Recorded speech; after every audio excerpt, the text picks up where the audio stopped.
ঈশ্বর সর্বদা বাইবেলের মধ্যে প্রতিজ্ঞা করেছেন, আর যখনই সেটা পড়েন আপনি তার কার্যকরী প্রতিজ্ঞাকে দেখতে পান আমাদের জীবনের সূক্ষ্ম বিষয়গুলিতে।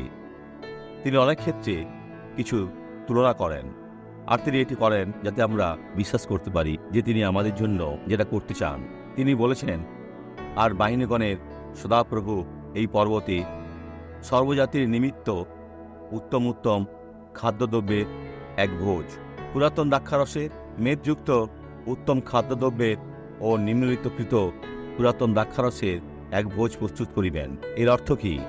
আপনি হয়তো প্রশ্ন করতে পারেন। সেটা যা ঈশ্বর আমার জন্য করতে চান, আপনার জন্য, আর সেটা আমারও আপনার মধ্যে দিয়ে। ঈশ্বরের বাক্যে আপনার অনুভূতিকে বিশ্বাস করুন, নিজের অধিকারকে দাবি করুন, কারণ আপনি মাঝ রাস্তায় রয়েছেন। নিজের আশীর্বাদকে নিন, ঈশ্বর আপনার সাথে কথা বলেছেন। আসুন এই সাক্ষ্যটি দেখি। আপনি জানেন আমার বাত ছিল। বাদ? হ্যাঁ, তাই এই লাঠিটি ব্যবহার করতাম, কারণ সহজেই আমি পড়ে যেতাম। আপনি কি সহজেই পড়ে যেতেন? হ্যাঁ। আপনি পাশটাকে দেখছেন, উনি সবল ব্যক্তি, আর উনি আপনার পেছনে চলবেন। যদি আপনি পড়ে যান উনি ধরে নেবেন। ঠিক আছে। ভয় আপনার রাস্তায় আসছে, নিজের কাঁধে রাখুন, এটা নিজের কাঁধে রাখুন। যদি পড়ে যান উনি ধরে নেবেন। ও, উনি দৌড়াতে প্রস্তুত, উনি শক্তিশালী। ও, প্রভুর প্রশংসা হোক। বন্ধুরা, ওনাকে দেখুন, এর মানে ওনার লাঠির দরকার নাই।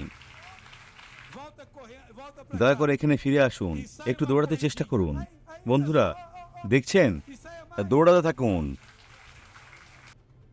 প্রার্থনা করতে চাই। ঈশ্বর, যিশুর নামে তোমার উপস্থিতিতে আসি। যারা প্রার্থনা করছে তাদের আশীর্বাদ করতে বিশ্বাস করি যে তুমি তাদের জয়কে নিশ্চিত করবে। ঈশ্বর, যিশুর নামে আমি এই দিয়াবলকে চেন দিয়ে বাঁধি, যে এই লোকেদেরকে কষ্ট দিচ্ছিল। এখন তারা আমার প্রার্থনার লক্ষ্য, আর যারা প্রার্থনা করছে তাদের প্রার্থনার লক্ষ্য বিশ্বাস করুন, এটা ছেড়ে যাবে। যিশুর নামে আমি বলি, এদের জীবন থেকে বেরিয়ে যাও। দিন শুভ হোক।